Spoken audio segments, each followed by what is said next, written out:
మార్వాడి వీధిలోకి ముస్లింలు కొనుక్కున్నారు ఇల్లు, సరదాగానే అనుకున్నారు. తర్వాత చూస్తే నిదానంగా మార్వాడీలు ఖాళీ చేసి వెళ్ళిపోవాల్సి వచ్చింది, ముస్లింల చేతికి వచ్చేసింది. అక్కడ ఉండే హిందూ పరిస్థితి ఎట్టుంటది? ఇప్పుడు అట్లాంటి పరిస్థితి బెంగాల్లో ఉంది. దాంతో ఎదురు దెబ్బ తినే పరిస్థితి ఉంది, మాటలతో అవ్వదు కదా.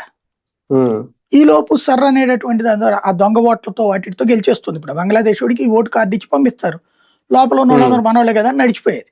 ఈ ట్రిప్ కొంచెం మైనస్ గా ఉంది. అంటే వాస్తవంగా అయితే కనుక వాళ్ళకి కూడా Mamata Banerjee strong candidate, no doubt అట్టారు అందులో. ఇప్పటికి కూడా నా దృష్టిలో అయితే ఇంకా బీజేపీ గెలిచే స్థాయి వచ్చింది అనేది డౌటే నాకు.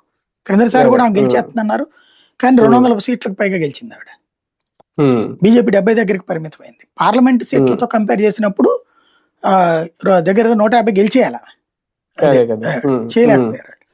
కాబట్టి ఈ ట్రిప్ అట్లాగే ఉంది. ఆమెకు భయం వేస్తున్నది ఏంటంటే ఈ మధ్య తాజాగా వస్తున్న కొన్ని విశ్వసనీయ సర్వేలు ఉన్నాయి, కొన్ని కరెక్ట్ గా చెప్పిన వాళ్ళు. ఈవెన్ మొన్న కూడా బీహార్ లో కూడా 200 దాటుతాయి అని చెప్పిన వాళ్ళు, ఇవన్నీ చెప్పిన వాళ్ళు ఉన్నారు కొంతమంది. వాళ్ళు చెప్పడం 155 వస్తాయని చెప్తున్నారు అక్కడ బీజేపీకి. అందుకని భయపడుతోంది అనమాట ఆవిడ. మొత్తానికి ఫస్ట్ టైం ఏమో ఇలా ఈ తరహా మమతా బెనర్జీ లేదా ప్రతి ఎన్నికలప్పుడు వణుకు వస్తుంది. ఈ 2 ఎన్నికలు బాగా డేంజరస్ లాస్ట్ ఎలక్షన్, ఈ ఎలక్షన్ కూడా సర్ ఎఫెక్ట్ అయితే ఉంటదేమో అని అయితే ఆవిడ ఫీల్ అవుతున్నారేమో, అందుకే మహిళలను రెచ్చగొట్టడం. అంతే.